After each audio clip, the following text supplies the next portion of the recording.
Veneto e imprese. La sfida digitale del lavoro. Corriere del Veneto, sabato 10 aprile 2021. Niente di nuovo sul fronte del capitale umano. Viene da dire dopo aver letto i dati sul disallineamento tra entità della domanda di professioni digitali e numero di persone disponibili a svolgerle, presentati il 9 aprile 2021 su queste colonne.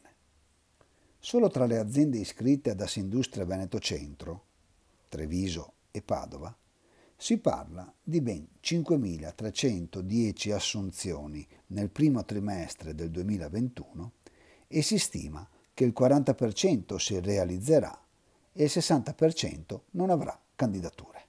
La criticità è acuita dal fatto che questa carenza non è una specificità veneta, ma accomuna tutti i paesi dell'Unione Europea. Un certo numero di professioni digitali può essere svolto da remoto o in smart working e la residenza di chi presta l'attività è quasi irrilevante. Ne consegue che le nostre imprese dovranno vedersela con piccole e grandi realtà europee su un mercato del lavoro sovranazionale per attirare e trattenere le professionalità che cercano.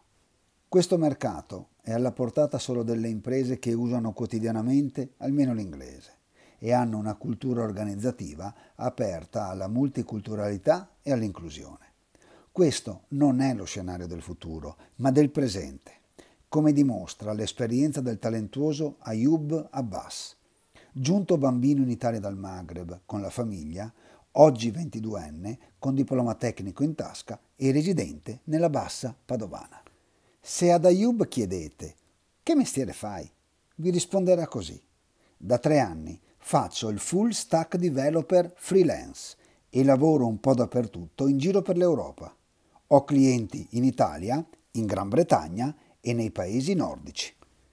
In questo segmento del mercato del lavoro, la prima risposta alla carenza di personale è andarlo a cercare là dov'è, con proposte professionali qualificate e interessanti, come hanno fatto inglesi e scandinavi con il nostro Ayoub. Si potrebbe dire che queste politiche di reclutamento e selezione sono impraticabili, a causa dello svantaggio istituzionale comparato dell'Italia, cioè del cuneo fiscale che ci penalizza in termini di costo del lavoro. È vero, ma non basta.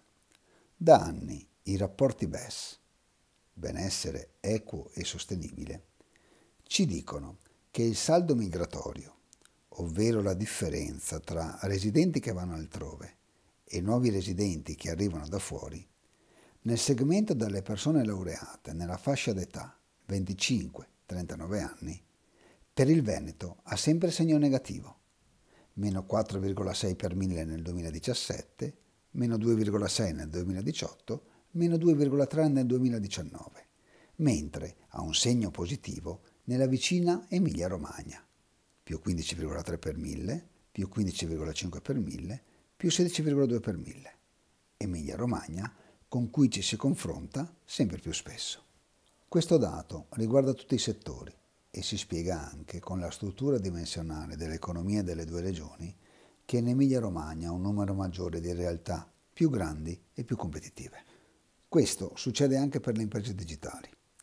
Una ricerca realizzata dall'Osservatorio Professioni Digitali dell'Università di Padova insieme a Infocamere e presentata al Digital Meet 2020 ha dimostrato che la dimensione media delle imprese digitali di data analysis e di software house in Emilia-Romagna è superiore a quella del Veneto e che l'intero comparto della prima, pur con 1.000 unità in meno, genera un valore complessivo della produzione superiore a quello della seconda.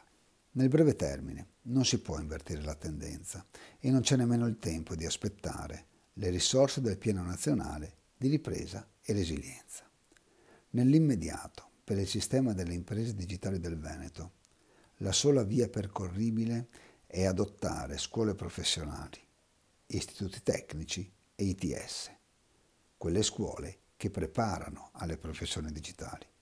Lo scorso marzo, in un seminario su digitalizzazione e progettazione dei lavori ibridi, ENAIP ha presentato i suoi programmi per sviluppare le skill digitali e, di fatto, Tali progetti sono stati adottati seduta stante dal direttore del personale di un'azienda manifatturiera vicentina presente.